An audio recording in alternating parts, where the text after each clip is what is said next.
Hi, and welcome back to my YouTube channel once again. Today I want to discuss something that is near to my heart, and lots of other people have come up with the same ideas and themes as well. And I'm talking about using photography as therapy.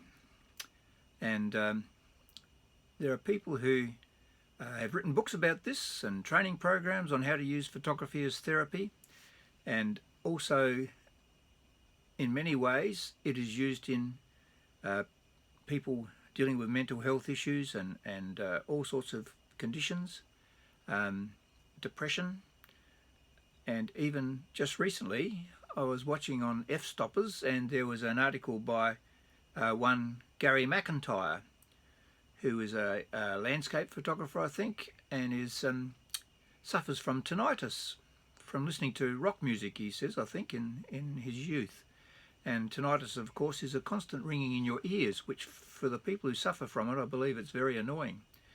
And I'll put a link to this article on F-Stoppers. Whether you're able to access that from my YouTube video, I'm never quite sure with all these links and things.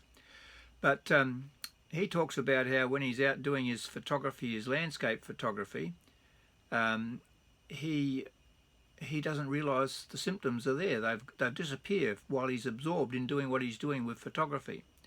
And but then once he stops, it comes back, which makes you ask a lot of questions about how our brains and how everything's wired and what causes some things. I've written on my blog before about how I, in the past, have suffered from depression. In fact, in my lifetime, about 3 bouts of depression. The last one was pretty severe, which was about 11 years ago now. And I found, for various reasons, when and I've always found it very relaxing to take photographs, and I still love taking photographs, because when you are photographing, you are in the moment, and all other things are not being worried about, if you like. But I've written about it before on my blog about what happens when that big black dog or the dark cloud of depression is hanging over you, and how, and I've written about this, how I actually found relief at one stage and several times while I was going through that period of time. I'm well over that depression now, but you never know when things like that can come back and haunt you again. But anyway, when one day I was out taking photographs, and you can read all about this on my blog, I'll put a link below underneath, and I was really in a bad way, and 24/7, well, except when I was asleep, of course, this big black cloud was hanging over my head and just deadening all your senses and making you very uncommunicative with family and friends, and not able to function too well, and prone to serious bouts of even, crying in front of other people and all sorts of stuff like that. So when you have a severe depression, it's like that. But I found one day when we were out with a family up in the Riverland of South Australia that we spent about half an hour watching some emus on the side of the road come close towards us. And I was absorbed in taking photos of them. And emus, for those who don't know much about our flora and fauna in Australia, a big flightless bird, not quite as big as an ostrich, but similar in some ways in their habits. And emus are very curious birds, and if you stop and wave something out of your car, they often will come up to you from a couple of 100 yards away because they're curious. And that's what happened on this particular day. We stopped on the side of the road, I think to look at some kangaroos, but in the distance we could see these emus coming up over the hill. And as they came up over the hill and they kept getting closer and closer, and I'm not sure whether we waved anything or not, but they were just attracted by the car and could probably see the movement inside the car.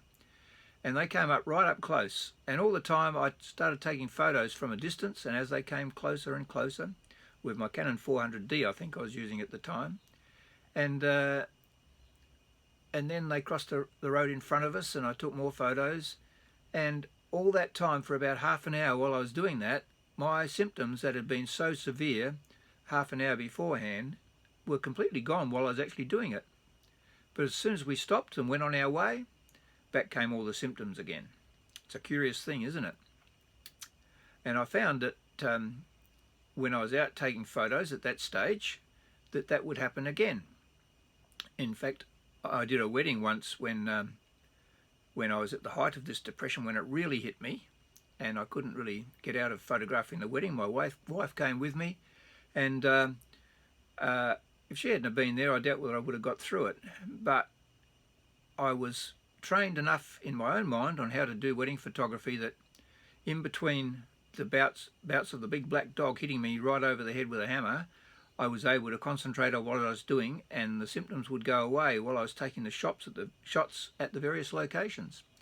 And so it is a curious thing. But in case you get too excited, I think there are horses for courses, and times when that will work and times when it didn't. When I first came down with this serious depression 11 years ago, I couldn't even pick up my camera. I couldn't watch television. I couldn't do many things. I was a walking comatose version of myself, I guess. And I couldn't take photos. And lots of photos I'd look at would remind me of things and set off the depression even worse. So there's a time and a place when you can use things as therapy. A lot of people use art therapy as well. And so it's an interesting thing. I love photography, and many people use photography just to get away from it all and enjoy nature, which is what many of us do. I came across also on, where did I see this one? Was that on F-Stoppers? I'm not sure. But there was also an article about a young man called Brendan Borellini, who is blind and deaf. And this is on the ABC Open, I think, Australian Broadcasting Commission, which I contributed to some years ago at one stage. Anyway, this young man was, he's blind, can't see, but he has someone helping him take photos. And he can't, he's blind and deaf, I think. Not sure. Anyway, I'll put a link to the story on the ABC, and hopefully you'll be able to see that one too. But he actually uses his photography as therapy, and the people helping him, and he actually takes photographs. He's been pointed in the right direction, and then afterwards they create those photos into texture, so he can actually feel them with his hands and get a sense of what his photo actually looks like physically through his hands. Isn't that amazing? And there are other people who've suffered from autism and all sorts of things that find relief through using photography. So I'm going to put a link to some of these things on my underneath the notes under here. Have a look at it. I think therapy in photography is a great thing, but it's not going to get you all the way through. I've written also on, or I've done a video on this YouTube channel about my bouts with depression and how through my faith in Jesus Christ I was able to come through that as well. That one's called Program to Fail. I'll link you to that one underneath as well, so you can have a read of that.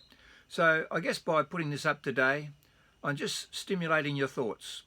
And maybe there are professional people out there who are interested in all these type of things as well. And there you go. I welcome any comments from anyone. If you've been through some things similar, if you've had similar experiences, let me know.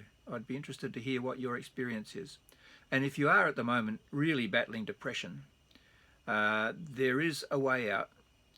People used to say things like, well, there's always light at the end of the tunnel, but my answer to that one is a similar phrase, which says letting light into the tunnel. Sometimes the tunnel's pretty long, but if we can let a little bit of light into it, then you can start to see your way out.